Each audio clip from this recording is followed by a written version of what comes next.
अगर आप मुझसे कहें कि हमारी कुंडली में काल सर्प दोष है और मैं आपसे कहूँ कि अरे ठाकुर तो गए हो, तो आपको शायद सुन के थोड़ी तसल्ली हो। आपको लगा कि हाँ यार, प्रॉब्लम तो बहुत बड़ी है, वैसे ही मेरी ज़िंदगी बर्बाद है, वैसे ही कुछ नहीं होता। अब तो मैडम ने भी कह दिया कि काल सर्प दोष है, ठाकुर तो गए हो। लेकिन अगर मैं आपको ऐसा बोलूँ कि काल सर्प दोष है, no big deal, it's not even a problem, ये प्रॉब्लम है ही नहीं, ये मैन्युफैक्चर्ड प्रॉब्लम है। तो आप कहोगे कि कहाँ कहाँ से ज्योतिष बने चले आते हैं, बट दैट्स द ट्रूथ। काल सर्प दोष एक ऐसा दोष है जिसको मैन्युफैक्चर किया गया है to make you sad and to make you feel bad.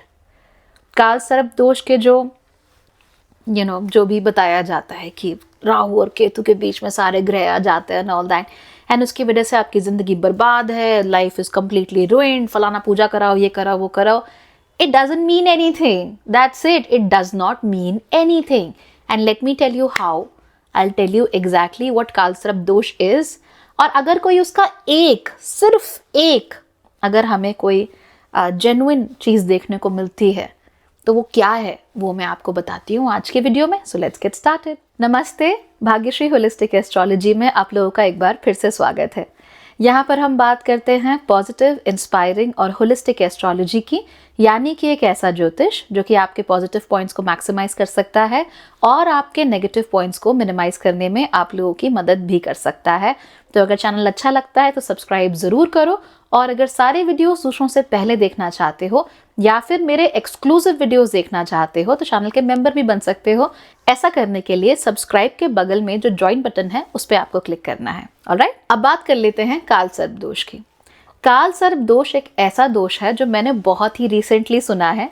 In fact I don't remember कि मैंने 15 साल पहले किसी को इतना काल सर्प दोष के बारे में बात करते हुए सुना था। When I first started learning astrology as a teenager, there was no mention of काल सर्प दोष। लोग मंगल दोष ज़रूर कहते थे, या फिर मान लीजिए आपके शनि में कोई दोष है, या ये सारी बातें, शनि हावी है, ये तो हमेशा से ही एस्ट्रोलॉजर्स बोलते ही हैं। लेकिन काल सर्प दोष को इतना प्रोमिनेंट होते हुए मैंने बहुत रिसेंटली देखा है। अब देखिए, मेरी उम्र इतनी ज़्यादा नहीं है, लेकिन जो भी पुराने लोग हैं हमारे, if you are in your 50s 60s, तो शायद आपके साथ भी ऐसा हुआ हो। मेरे लिए कम से कम काल सर्प दोष एक बहुत नई चीज़ है। नाउ ये जो काल सर्प दोष है वो बनता कैसे है? दरअसल ये जो काल सर्प दोष है, कहते हैं कि अगर आपके सारे के सारे ग्रह राहु और केतु के बीच में आ जाते हैं। अब राहु केतु का आपको फंडा मालूम है ना, कि वो हमेशा एक दूसरे से 7 घरों की दूरी पर रहते हैं, always 7 houses apart.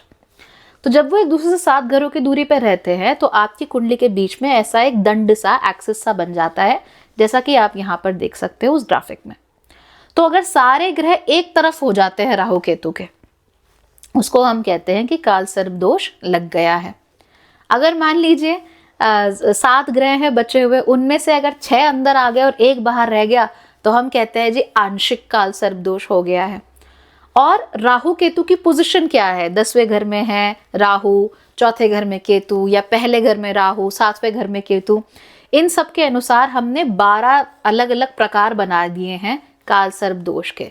I don't know, विषधर एंड शशिकला और समथिंग लाइक दैट, इस तरह का कुछ काल सर्प दोष होता है।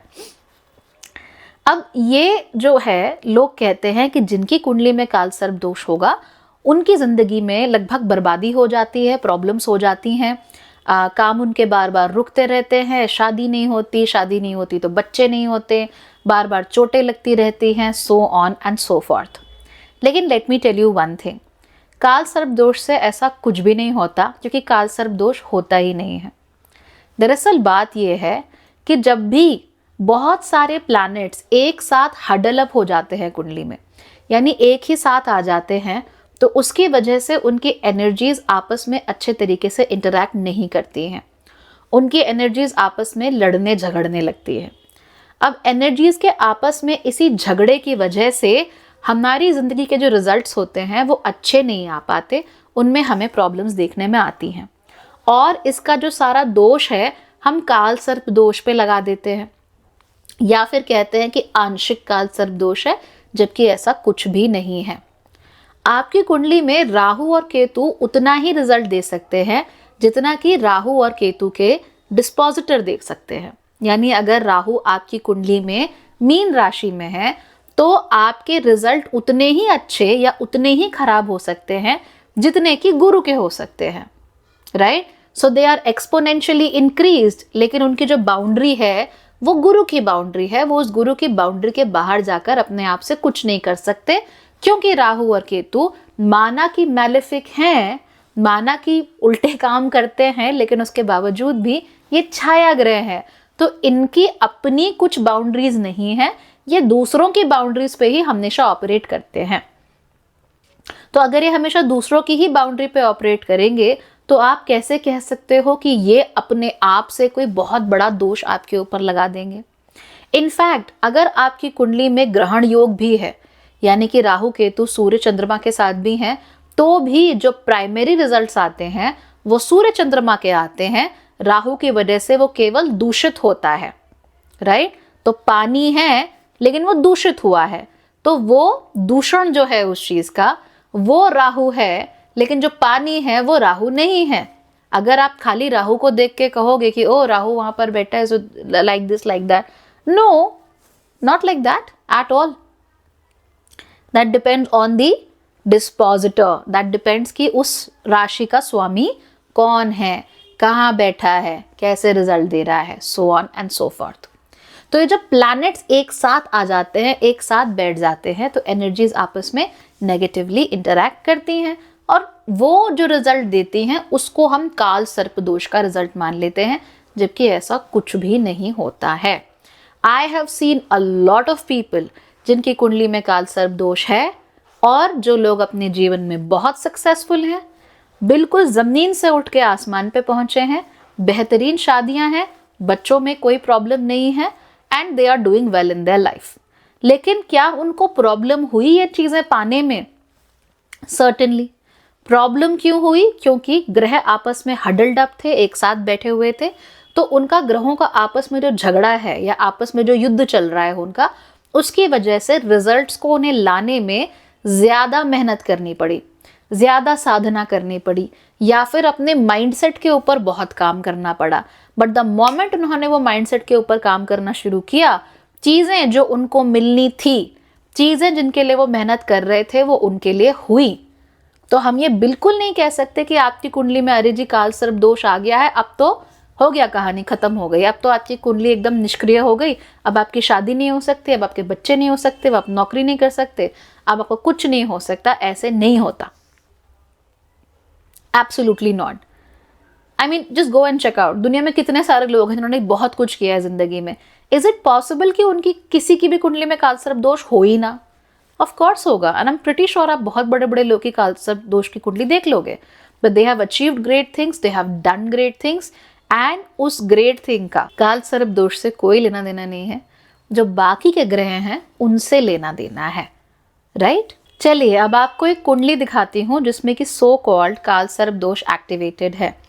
अब यहाँ पर क्या है, आप देख रहे हैं मिथुन लग्न की कुंडली है और इस कुंडली के 6ठे घर में केतु हैं, 12वें घर में राहु हैं और बाकी के जो हमारे 7 ग्रह हैं ये राहु और केतु के बीच में जाकर फंसे हुए हैं। तो शनि, गुरु, शुक्र और बुध ये एक साथ जाकर बैठे हुए हैं मकर राशि में, उसके बाद सूर्य जाकर बैठे हुए हैं कुंभ राशि में, चंद्रमा और मंगल जाकर बैठे हुए हैं हमारे एरीज राशि में। तो अगर आप इस कुंडली को सामान्य रूप से देखेंगे तो ये आपको काल सर्प दोष वाली कुंडली नजर आएगी। क्यों? क्योंकि सारे ग्रह राहु और केतु के बीच में फंसे हुए हैं और आप ये मानकर चलोगे कि भाई इस व्यक्ति का कुछ नहीं हो सकता, nothing will happen with this person, इनके जीवन में चारों तरफ बर्बादी ही बर्बादी मची हुई है। लेकिन अगर आप ध्यान से देखोगे, राहु केतु को हटा दो, आपको कोई जरूरत नहीं है राहु केतु की, just remove them from the equation right now, ठीक है। अब भूल जाओ राहु केतु एग्जिस्ट करते हैं और तब इस कुंडली को देखो और अब आप बताइए कि इस कुंडली में एग्जैक्टली में असल में जो प्रॉब्लम है, क्या वो राहु केतु की वजह से है या फिर सारे ग्रह जो 8वें घर में बैठे हुए हैं उसकी वजह से है? Have a look. यहाँ पर मकर राशि आपको देखने को मिल रही है 8वें घर में। मकर राशि का मतलब क्या हुआ कि हमारी इस कुंडली में जो सर्वथा बाधक ग्रह हैं, मारक ग्रह हैं, वो हो गए शनि। शनि यहाँ पर अपनी ही राशि में बैठे हुए हैं और उनके साथ में जो ग्रह बैठे हुए हैं वो है गुरु। अब गुरु जब जाते हैं मकर राशि में तो वो डिबिलिटेटेड यानी नीच के हो जाते हैं। तो क्या आपको लगता है कि गुरु एक ऐसा ग्रह जो आपके जीवन में सुख, समृद्धि, धन, सौभाग्य ला सकता है? उस प्लैनेट में बहुत ज़्यादा हिम्मत है, बहुत ज़्यादा उसमें क्षमता है? नहीं, उसकी क्षमताओं में कमी आती है। वो आपको ये चीज़ें प्रोवाइड तो कर सकता है, लेकिन उसकी क्षमता में क्या आ गई? कमी आ गई। फिर यहाँ पर शुक्र बैठे हुए हैं जो शनि के साथ हैं। शनि के साथ शुक्र को कोई समस्या नहीं होती, लेकिन 8वें घर का शुक्र अगेन विल क्रिएट सम और the other issues in your urine और जेनिटल एरिया। यहाँ पर बुध भी बैठे हुए हैं, तो इस वजह से इस व्यक्ति को अपने जीवन में अपने आप को एक्सप्रेस करने में बहुत समस्या यहाँ पर देखने में आती है। अगर मैं आपको डिग्री वाइज बताऊं तो यहाँ पर बुध 17 डिग्री पर हैं और रेट्रोग्रेडिंग है।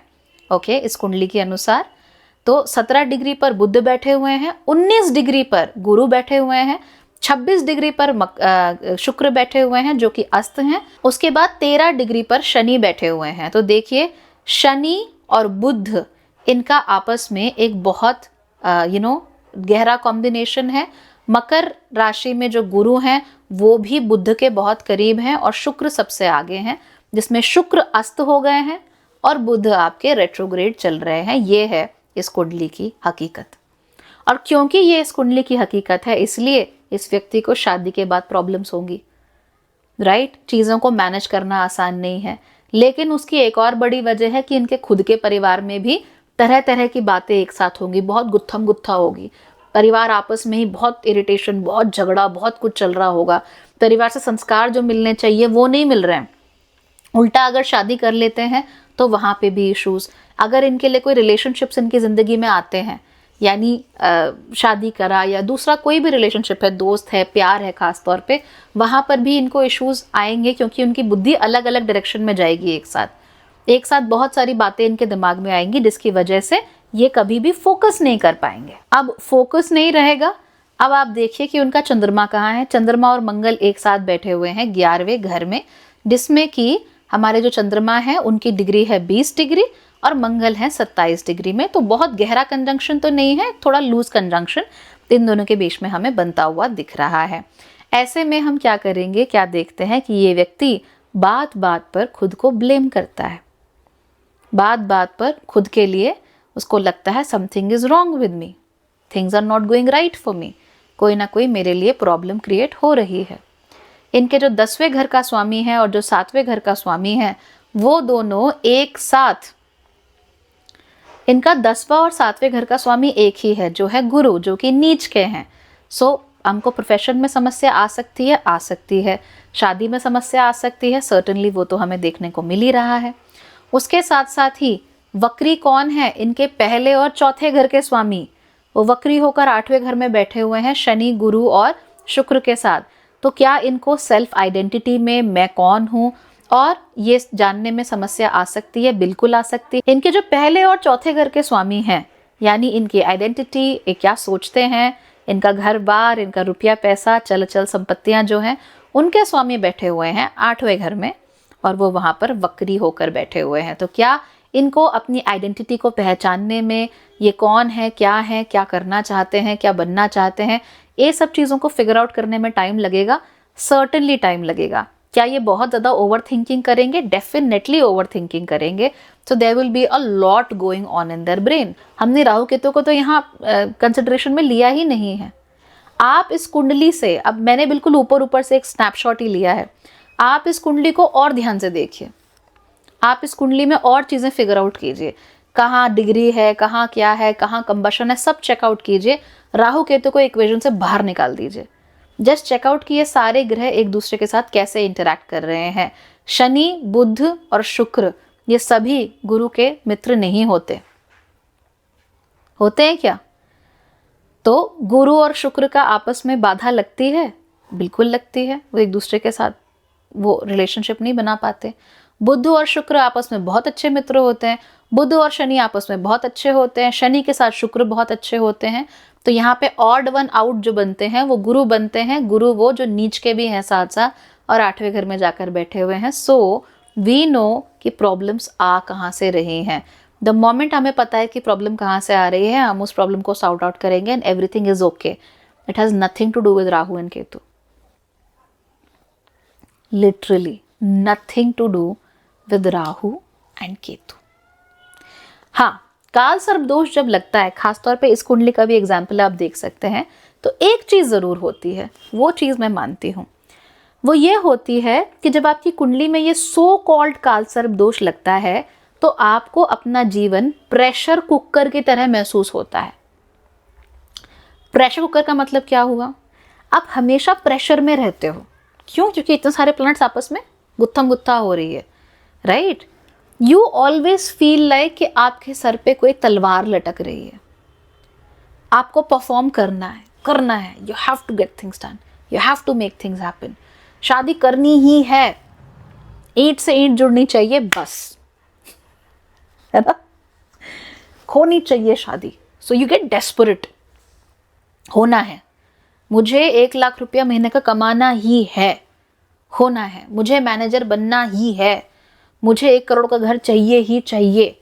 सो you know, you are always under some sort of pressure because so many planets are interacting with each other. तो ये जो इंटरैक्शन है, इस इंटरैक्शन की वजह से आपके अंदर का प्रेशर बहुत बढ़ जाता है. इस कुंडली में देखें, आपके पहले और चौथे घर के स्वामी, आपके 7वें और 10वें घर के स्वामी, वो साथ बैठे हुए हैं. आपके 12वें और उसके साथ साथ आपके 5वें घर के स्वामी, वो भी वहीं बैठे हुए हैं. और उसके साथ साथ ही आपके 8वें और 9वें घर के स्वामी, वो भी वहीं जाकर बैठे हुए हैं. तो प्रॉब्लम होगी कि नहीं होगी? सर्टेनली प्रॉब्लम होगी ही, क्योंकि इतने सारे ग्रहों की एनर्जी, इतने सारे प्लैनेट्स की एनर्जी कॉन्सेंट्रेट होके जा रही है एक जगह, and you feel under extreme pressure to perform because you want to make somebody else happy, you want to make daddy happy. ये होगा. अब इस व्यक्ति को क्या समझाया जा सकता है? हाँ, इस व्यक्ति के ऊपर काम किया जा सकता है, बिल्कुल किया जा सकता है. इसको एकदम से कोई चेंज नहीं आएगा, रिमेंबर दैट. बट धीरे धीरे आई कैन टेल यू कि 1 साल के अंदर अंदर धीमे धीमे जेंटल गाइडेंस के थ्रू इस व्यक्ति को सही रास्ते पे बढ़ाया जा सकता है, इसका माइंडसेट ठीक किया जा सकता है और इसके जीवन को चुटकियों में बदला जा सकता है. पर वो चुटकियाँ 1 साल में बजानी है, ऐसे ऐसे नहीं, 1 साल में धीमे धीमे करके. And 1 year later you will be a changed person. और मैं आपको इसलिए बोल सकती हूँ because I have done this and this has happened and I have seen people flourish.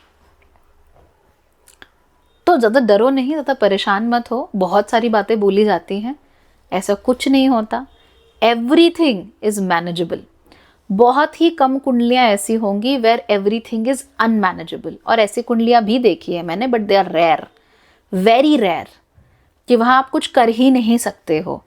आप कोई चीज़ को पुश ऑन ही नहीं कर सकते. कोई भी चीज़ आप करोगे तो फलेगी ही नहीं. ऐसी बहुत ही कम कुंडलियाँ होती हैं. But 99.99999% of time, may be even more, you can work on your self and literally 1 साल के अंदर आपका पूरा का पूरा काया पलट हो सकता है.